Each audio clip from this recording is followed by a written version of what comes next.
Oke, jadi gini nih guys. Kalau kita ngomongin makanan tradisional Indonesia, sebenarnya kita lagi bahas sesuatu yang jauh dari sekadar bikin perut kenyang. Ini kayak kekayaan budaya yang selama berabad-abad berkembang dan diwariskan dari generasi ke generasi. Jadi, awal mula makanan tradisional Indonesia tuh udah ada sejak zaman dulu banget, sebelum Indonesia jadi negara seperti sekarang. Banyak dari makanan ini muncul dari hasil adaptasi bahan lokal yang melimpah dan cara masak yang diwariskan leluhur.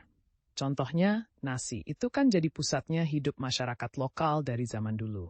Di berbagai daerah di Indonesia, nasi diperlakukan nggak cuma sebagai makanan pokok, tapi juga sebagai bagian dari adat dan ritual. Nah, pengaruh budaya lokal ini yang bikin makanan tradisional kita punya karakteristik unik. Misalnya rendang dari Padang, yang awalnya adalah masakan adat dari suku Minang, mengandung banyak rempah-rempah dan teknik memasak lama yang turun-temurun. Itu menunjukkan gimana budaya lokal, keanekaragaman bahan, dan kepercayaan masyarakat mempengaruhi cita rasa makanan tersebut.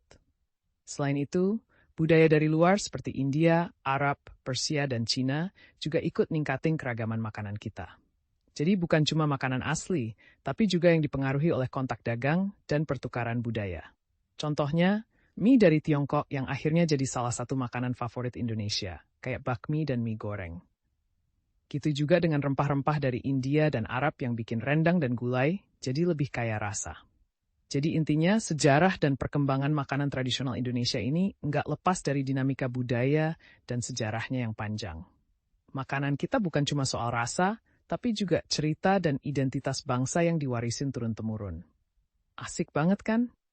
Kalvit sitru the matchy person tawer merken yang has.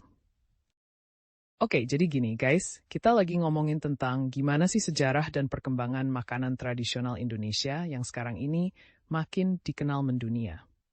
Nah, salah satu hal penting yang biasanya sering diabaikan adalah peran kerajaan dan kerajaan-kerajaan besar di masa lampau dalam bentuk kuliner khas kita.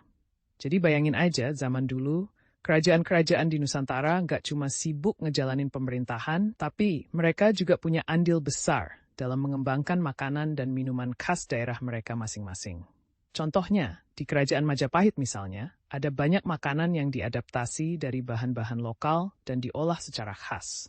Mereka juga sering melakukan barter dengan kerajaan lain.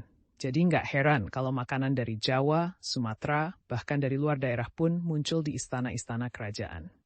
Selain itu, para raja dan bangsawan itu biasanya suka adakan acara adat dan pesta besar. Jadi makanan-makanan keren dan unik